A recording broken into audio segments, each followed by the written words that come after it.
Hello everyone, that's our first podcast. There is a small team in the room, me, Leo, and Mark behind the scenes. Just say hi, Mark. Hi, Matt. Hi, Mark. We can't see Mark. I think we've been talking quite a lot about the podcasts and start doing some podcasts and just literally creating more content as well. And especially Mark and Leo, they did incredible work kind of putting this small side of the room together, and it looks amazing. At least I'm extremely proud of it as well, because I think it's definitely a good job, and it looks good. It looks literally very, very professional, and I'm quite proud of both of them for that job as well. And yeah, so it's our first podcast. We thought that we've been advising our clients quite often to create more content, and you gotta put yourself out there because people will not buy from you if they don't know who you are and they don't know what you are about. So we just thought, let's start our own podcast. Let's start telling people a little bit about us, about title production, about the people behind the business, because in the end of the day, business is just a group of people kind of moving in the same direction. But unless you fully understand the people that are behind the business, you're not going to be able to really understand the business itself. So the person that we're going to start the podcast with is Leo. Hello. How are you doing today, Leo? Yeah, good. It's exciting to be in the studio. I think me and Mark have done a really good job. I would agree with that. Yeah, it's good to get us going.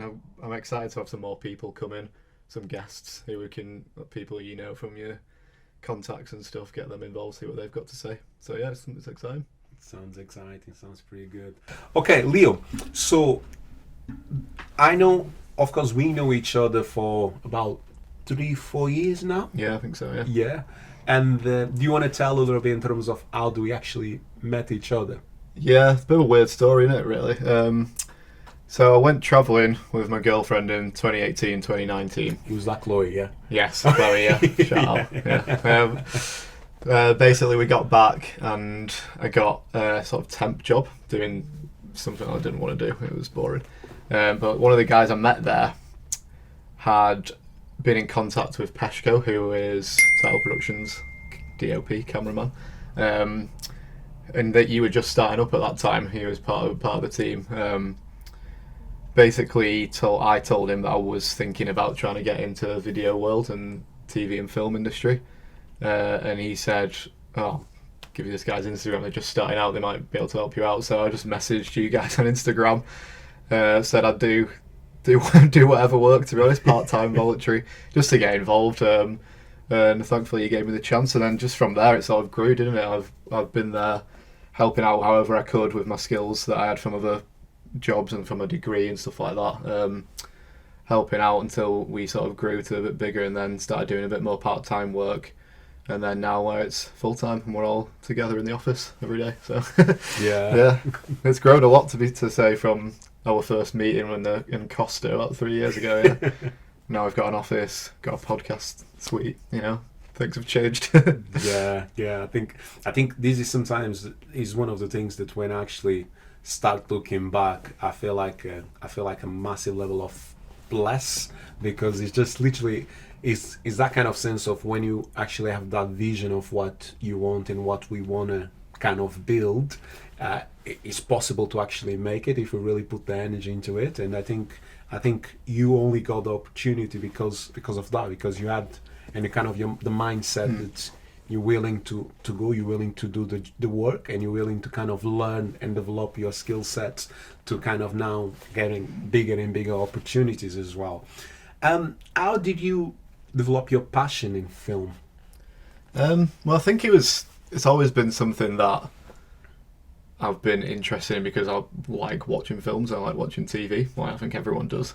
But it's one of them where just sort of thinking why I didn't have any experience in it from like my childhood. I didn't do a degree in it or anything. I was like, why not? I can learn. So it's always been a passion, and so I just thought, rather than getting like a standard job that I had before, which was good. I really liked the job and like the people there. It was like, I want to push myself to do something that I'm actually going to feel like very rewarded at the end of the day. Do you know what I mean? Like, Yeah. the passion to drive you to keep working and keep doing these things, and actually rock up to work and think, oh, that was actually a really fun day, whereas opposed to you just turning up, doing your job, going home, going to the pub, and then repeat. Yeah, you know what I mean? Yeah. With this one, it's a bit more like I actually want to rock up to work and do things. So the fact that I just went for it a few years ago, I think it's paid off, and thankfully you gave me the opportunity. So yeah. I mean, one of the things as well that I think we mentioned even from the first interview as well is even me being kind of coming from a kind of more traditional way, because I went to university, I did kind of media there, and then did some work as a freelancer and things like that, and then kind of decide, okay, why not? But one of the things that I notice is that the industry itself is very close, is very difficult to get in, especially it's kind of they expect you to, as soon as you graduate, to kind of have all the skill sets that you know what I mean, and you need to be in a certain level to get the opportunity just to kind of prove that you are okay to be part of the industry, or you know someone that is already in, and then sometimes when you know someone you don't actually need that high level, you just know that person, if that makes sense. So I think the action that you took in terms of one, taking the actually approaching searching and approaching people, I think that is really the way to do it. But why don't you, for example, approach a slightly bigger companies, or did you approach and you didn't go successful with that? I approached a few at the same time as messaging you. Jesus, sorry. Wow. Wow, the truth is coming up now. Nah, but, I'm joking. it was like that. Basically, the amount of experience they expect you to have. I think I looked at some like BBC like grad schemes, or sort of like things that said they were entry level, but then you go onto like the job spec and it's like 6 years editing experience and stuff when you can't be over 17 years old. It's like, what do you want? What do you want from these people? So yeah, I was like, I just sort of thought, be proactive about it and just say to them, look, I'm going to be honest with you, I don't have as much experience as other people might, but I can learn how to work hard, and thankfully I've learned over the last few years how to be in this industry really. But I think it is true what you said about knowing people and having had that experience with other people who are already in the industry is crucial to get into it. So the fact that you provided a way in for me without having had that was like a big bless to me, because I think a lot of people get into it just from knowing someone, like the dad's best mate or something works for ITV, and then they easily get into a job, which there's been a lot. I've read a few articles. I think when we were doing a bit of research on documentaries, we were reading up on how hard it is to get into the industry, and a lot, especially with people of colour like yourself, like it's really difficult to get into it. Even if you're just in the north, not living in London, if you've just got no experience, like it's kind of impossible. So yeah, really pleased that you give me the chance in the end, really. Yeah. Great to have you. No, great to have you. I think one of the main reasons when we had that initial chat, and I remember that I mentioned to you as well that could be the worst moment to come and join us, or that could be the best moment to come and join us, because even knowing that we just started at that time, and I remember having meetings with some of the members that's still part of our team, and all the people that unfortunately have left. But I remember mentioned that we kind of decide to start, and we're trying to do something that we don't have the level of the experience required. We didn't have the contact lists, we didn't have the funds, and we still want to do it. So I think what we do add and still have is that passion and that desire to actually, we're going to make it, and we're going to work hard and put the energy in something that we really want. And I think that it end up being an advantage, if that makes sense, because sometimes, and when I'm looking back, there is people, for example, there is organizations, freelancers or whatever, and never dismissing the work of other people do, but there is people that, for example, when we started, they were at one certain level, and we knew that their level was kind of slightly better. We could see the work, and we could see the type of things that they used to do. But then now 4 years moving, we felt like the jump that we did has been massive, because the level that we were, we couldn't succeed at that level. So we realized that actually we need to get better. But then, because we developed that mindset of getting better, we've been able not just to get to the level that it was kind of acceptable level, but actually getting better than that level and keep improving. And I think is the principle of Kaizen, of something that I've always believed, that is keep improving. Today better than yesterday, and tomorrow better than today. And I think as long as we continue having that mindset, we will be able to achieve incredible things. I think where we are now is just literally the beginning of what can be done. And I think skill sets that I really like in you, it was the ability that even that you didn't have much experience as a filmmaker, you did have that tenacity, and you have that strong ability, one, to adapt, and two, to kind of bring your skill sets and adapt, and the ability to think outside the box, boxing ring. But yeah, because I think a lot of times you can have skill sets, but unless you think outside of the box, you always limited to have loads of resources in order to deliver. But I think the way we've been able to grow is understanding that we don't have all the resources in the world, we don't have all the contacts in the world. Okay, so what do we have? Yeah. And he's working with that resources and being extremely creative, and our journey, really. Yeah, that's one of the good things about you as a business leader. You're an eternal optimist. So you have a vision, like no matter how hard it might seem. Like, the belief that we're going to get there is kind of what our team is based on, and I think it works really well, because to see how much we've grown in the past 3 years and how the better quality of work that we've got now is ridiculous. Like, I think the momentum is building and building. It's going to keep getting better and better anyway. So yeah, I was going to ask, so when you started Title Productions, the vision that you had then, is it the same as it is now, or is it sort of adapted over the years? Like, where would you see it being now compared to what it was? I think the vision didn't actually change, but I do think that the circumstances change, and I think it's becoming a little bit more simpler, if that makes sense. I think when I kind of came up with the idea, okay, I'm going to open a video agency, and I remember, and that moment I asked Peshko, and then it was kind of, and then Nuru was there, and then we just kind of started that level. It was more about, it's very difficult to get into the industry. I knocked in quite a lot of doors. I couldn't get in, so I'm passionate about filmmaking, so I'm going to find a way to make it. Because I remember, I don't even remember exactly where, but I remember reading somewhere that they say that there is two options: or you kind of walk in people's journeys, or you create your own journey if you can't find the right fit for you. And I think going back to that problem, that sometimes when you just graduated or you have a high level of skill sets, it's very difficult to kind of get the first opportunity. So I just kind of went there and started, and it was, the dream always been the same. We wanted to work in the film industry. We wanted to make content and videos that really could have a meaning, could have an influence.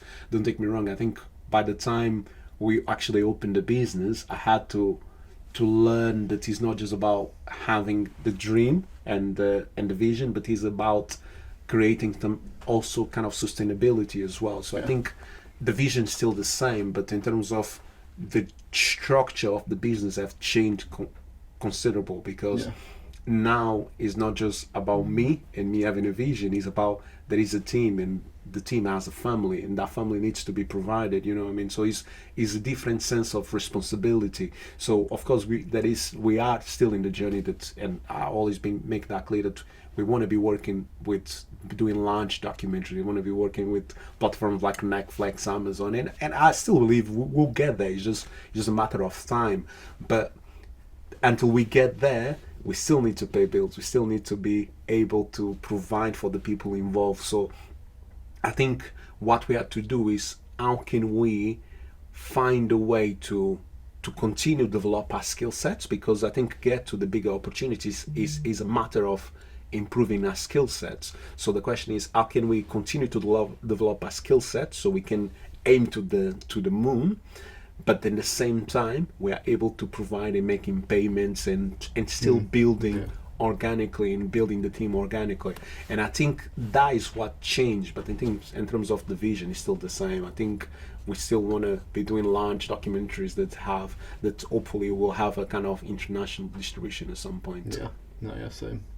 We'll definitely get that. It's just a matter of time, really, isn't it? It's a matter of time. It's a matter of time. I think it was funny because we remember that we had one of our meetings on the office. Now that it's considerably bigger, but when we just had the room, I think it was around December or something like that. Last year. It was last year. It was the year before. I think it was before COVID. I have a feeling that it was before COVID. It was just before COVID. Really? I think so. Yes.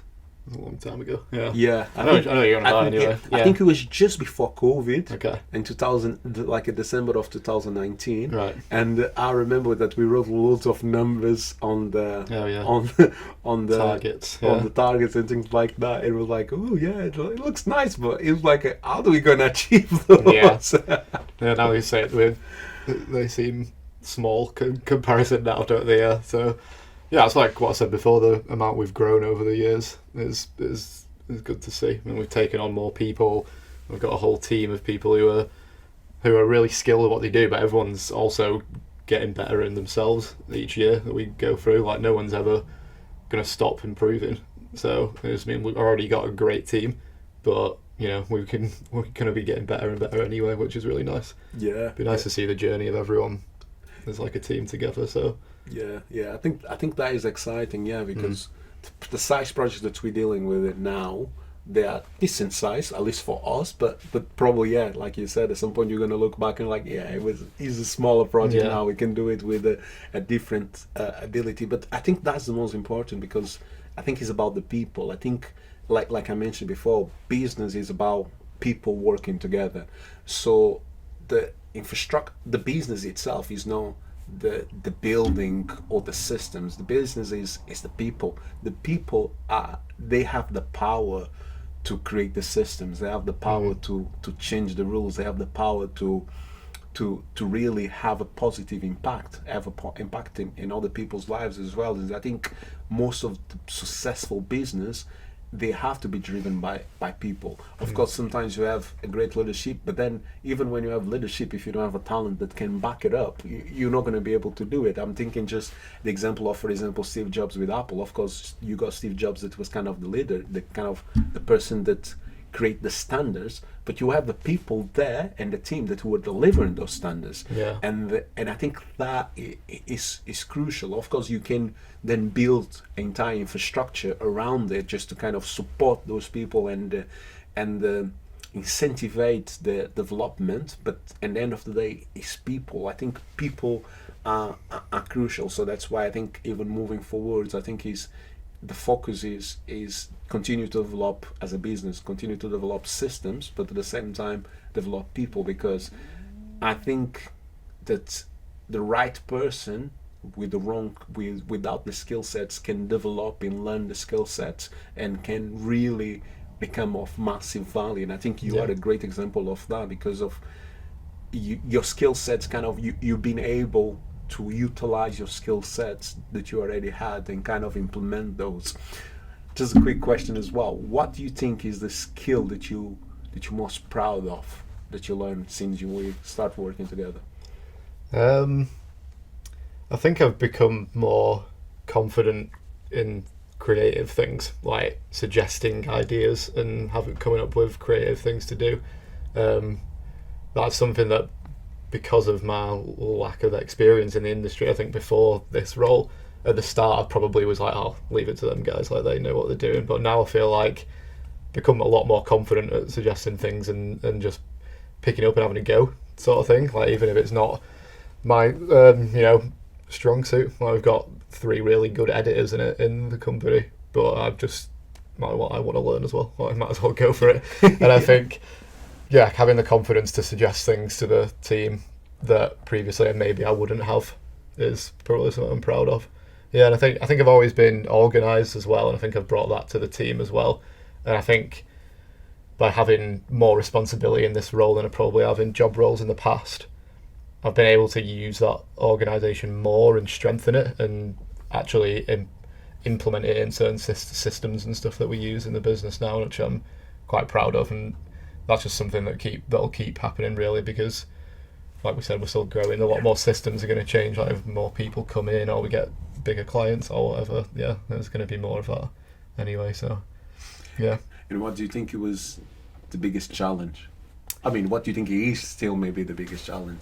I think the biggest challenge, like maybe like a year ago when I was still part time, was like the sort of imposter syndrome that I had about it, really, like, and sort of having the belief to just dive in head first and go for it, because there were times where I was like, oh, is this really for me? Like, am I sort of good enough to do this? Like, are people even going to care what I have to say if I've not had this experience or not done all these incredible achievements that some other people might have done? So I think, yeah, a while ago I was struggling with that, but I think since we've sort of started growing and I've got a bit more experience, of the confidence is built, and now I sort of got over that issue. But I think it's a big problem that a lot of people deal with.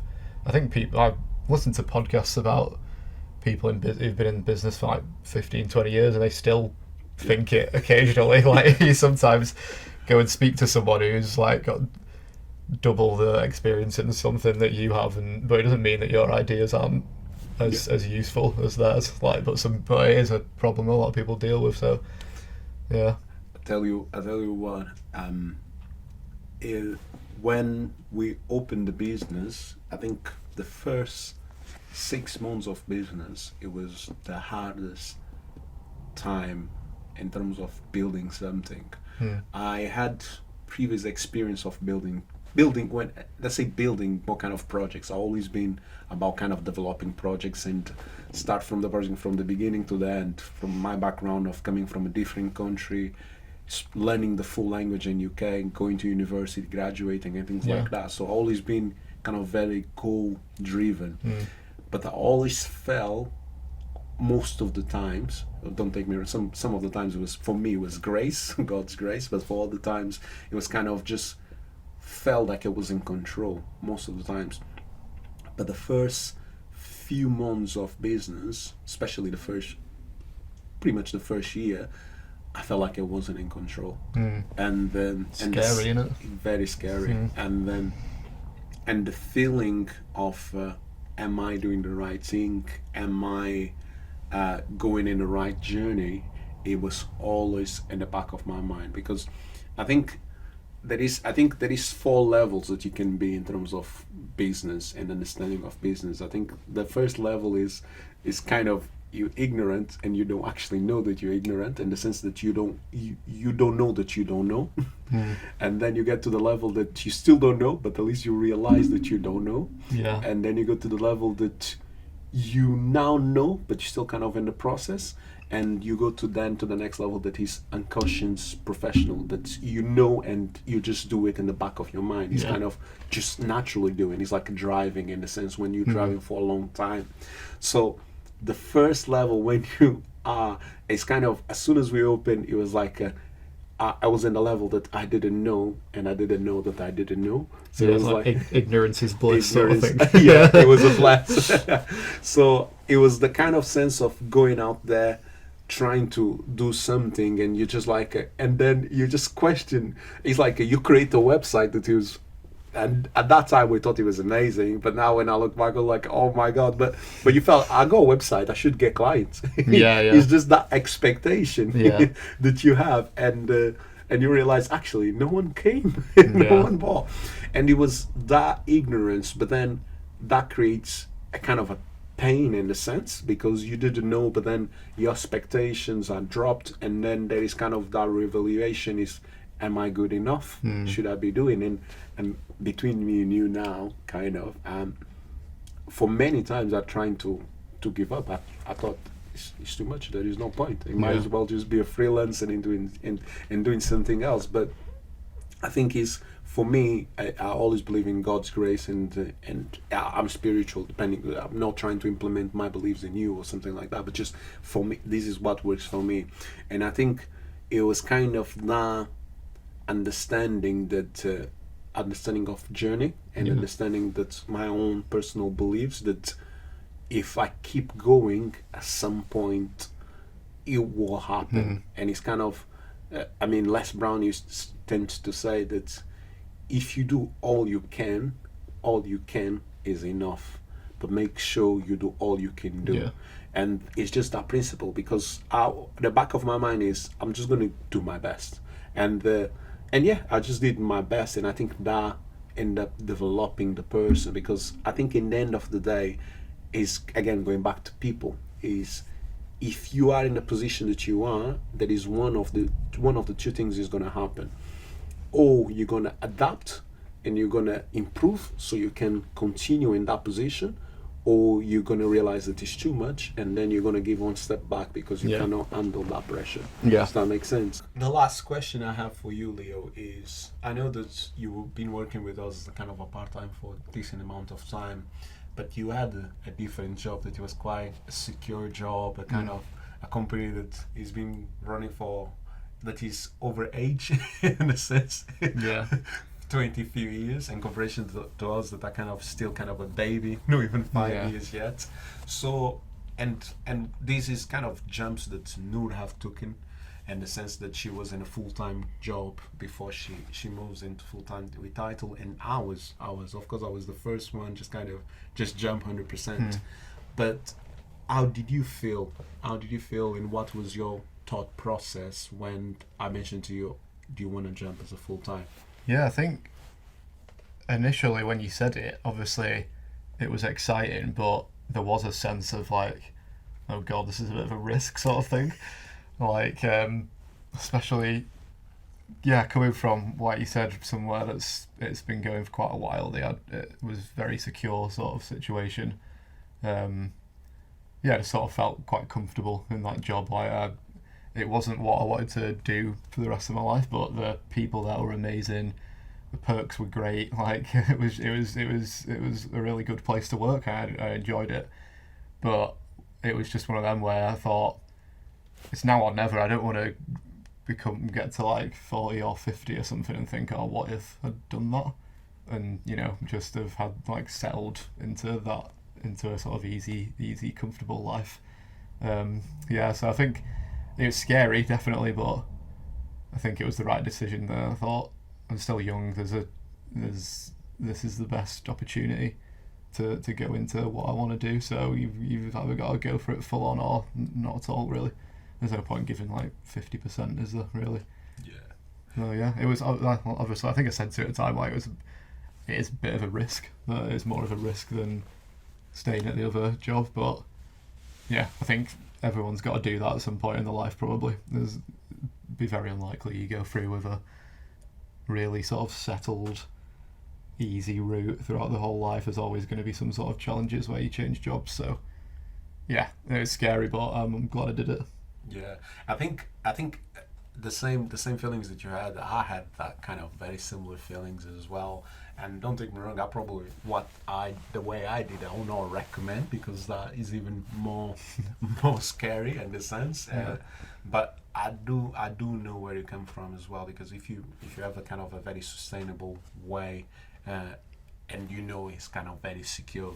But again, in the other end, you have like a security, something that nowadays is so fragile, if that makes sense. You have a lot of big organizations that's been running for, I don't know, 20 years, and then at some point they come back and they restructure everything, and then people lose their jobs.